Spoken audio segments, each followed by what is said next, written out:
वित्त मंत्री राधाकृष्ण किशोर ने किया जीएसटी काउंसिल के फैसले का स्वागत, झारखंड के लिए विशेष पैकेज की मांग दोहराई। जमशेदपुर, झारखंड के वित्त मंत्री राधाकृष्ण किशोर ने जीएसटी काउंसिल की बैठक में लिए गए फैसलों का स्वागत किया है। हालांकि उन्होंने स्पष्ट कहा कि इन निर्णयों से झारखंड को लगभग 200 करोड़ रुपए का राजस्व नुकसान होगा, जिसकी भरपाई के लिए केंद्र सरकार को विशेष राहत पैकेज देना आवश्यक है। उन्होंने कहा कि वर्ष 2017 में जब जीएसटी लागू की गई थी, तब भी कई तकनीकी खामियां सामने आई थीं। झारखंड सरकार ने बार बार केंद्र का ध्यान इस ओर आकर्षित किया, लेकिन उस समय कोई ठोस कदम नहीं उठाया गया। अब जाकर काउंसिल ने कुछ राहत देने का निर्णय लिया है, मगर झारखंड जैसे संसाधन समृद्ध लेकिन आर्थिक रूप से पिछड़े राज्य को होने वाले नुकसान की भरपाई पर विचार नहीं किया गया है। वित्त मंत्री ने कहा कि झारखंड की भौगोलिक और आर्थिक परिस्थितियां विशेष हैं, इसलिए केंद्र सरकार को इस राज्य के हित में नीतिगत निर्णय लेने चाहिए। माननीय वित्त मंत्री ने कहा, भारत सरकार ने जो कहा कि हम जीएसटी में जो दरों में संशोधन कर रहे हैं, उससे निम्न और मध्यम वर्गीय परिवार को फायदा पहुंचेगा। जैसे उन्होंने कहा कि पनीर और पराठा पर अब कोई जीएसटी नहीं है, तो मैंने तपाक से वहीं कहा कि मैडम, जहाँ से हम आते हैं वहाँ पनीर पराठा का कल्चर नहीं है। वहाँ तो महुआ, गेठी और मड़ुआ, मकई खा के लोग जिंदा रहते हैं। उनको क्या फ़ायदा होने वाला है? एक तो पार्ट ये है। इसमें जो इन लोगों ने नाम दिया था, ये 56वां बैठक जीएसटी की हुई और इसका नाम दिया था जीएसटी के रेट का रेशनलाइजेशन, यानी कि हम उसको धरती से जोड़ करके, ग्राउंड से जोड़ करके हम एक विवेकपूर्ण दिशा देना चाहते हैं। तो मैंने कहा कि 2017 में जब जीएसटी आपने लागू किया था, इसका मतलब तो ये है कि जब आप रेशनलाइजेशन की बात 2025 में कर रहे हैं, तो इसका अर्थ तो यही हुआ कि 2017 में ये रेशनलाइज नहीं था, ये विवेकपूर्ण निर्णय नहीं था आपका। संशोधन का आधार क्या है? तो कोई जवाब नहीं मिला। हमने कहा कि 2017 का जीएसटी ठीक था या 2025 का जीएसटी आप ठीक करने जा रही, तो कोई जवाब नहीं मिला। लेकिन देखिए, हम ये नहीं कर रहे कि गरीबों के हित के लिए जो जीएसटी के दरों में संशोधन किया गया है वो होना चाहिए, लेकिन ये भी देखा जाना चाहिए कि झारखंड को राजस्व का क्या नुकसान है।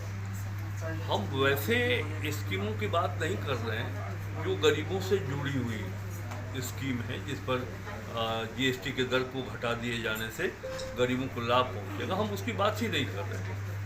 हम 2000 करोड़ रुपये झारखंड को नुकसान होगा ऑटोमोबाइल सेक्टर में और सीमेंट सेक्टर। तो जो आकलन हमने किया है, उस बैठक में जाने के पहले जो अध्ययन हमने किया, रिव्यू किया, तो उससे यही पता चला है कि लगभग 1800 से 2000 उनके लिए वो पौष्टिक आहार के रूप में आएगा, और जो दूध वो बेचेंगे तो उसे आमदनी भी होगी।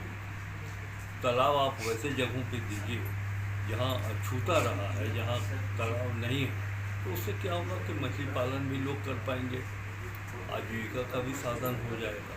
तो इस तरह जो सरकारी योजनाएं जितनी भी हैं, उसका लाभ जमशेदपुर के उस सुदूरवर्ती क्षेत्र तक पहुँचे जो उन्नत प्रभावित रहा। सर, जीएसटी का संशोधन हुआ, तो मैंने कहा कि चूँकि प्लानिंग डिपार्टमेंट के भी ये विभाग में मेरे अंतर्गत आता है, तो मैंने कहा कि इन योजनाओं का लाभ, जो राशि आपको मिलती है अनाबद्ध की राशि, इन योजनाओं का लाभ ऐसे सुदूरवर्ती क्षेत्र तक भी पहुंचाने की कोशिश करेंगे। मेरा अपना 45 वर्षों के राजनीतिक जीवन का अनुभव ये रहा है कि जो योजनाएं सरकारी होती है वो प्रखंड मुख्यालय के इर्द गिर्द गाँव तक ही सीमित कर रह जाती है, उससे सुदूरवर्ती क्षेत्र में उसका लाभ लोग कम ले पाते हैं, या तो नहीं पहुंचता या कम ले पाते हैं। तो मैंने कहा है कि अब जैसे कल मैं गुड़ाबंधा गया था, तो मुझको मवेशी के नाम पर गाय भैंस कहीं दिखाई नहीं पड़ा। बकरियां दिखाई पड़ी, लेकिन कहीं दो चार भी नज़र आनी चाहिए थी, गाय और भैंस कहीं दिखाई नहीं पड़ा। तो मैंने पशुपालन पदाधिकारी को बुला के पूछा और कहा भी कि वैसे क्षेत्र में आप तालाब दीजिए, दुग्ध उत्पादन के लिए गाय भैंस दीजिए। इससे होगा क्या कि उनके जीवन की आर्थिक स्थिति दूसरे राज्यों में होता है। प्रति वर्ष कितना स्टील का खपत दूसरे राज्यों को होता है, तो जीएसटी के अंतर्गत जिस राज्यों में कंज्यूम होता है उसको फ़ायदा होगा।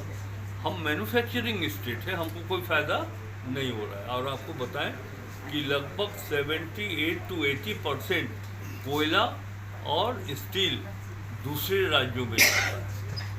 मैन्युफैक्चरिंग हमारे यहाँ होता है और जाता है दूसरे राज्यों।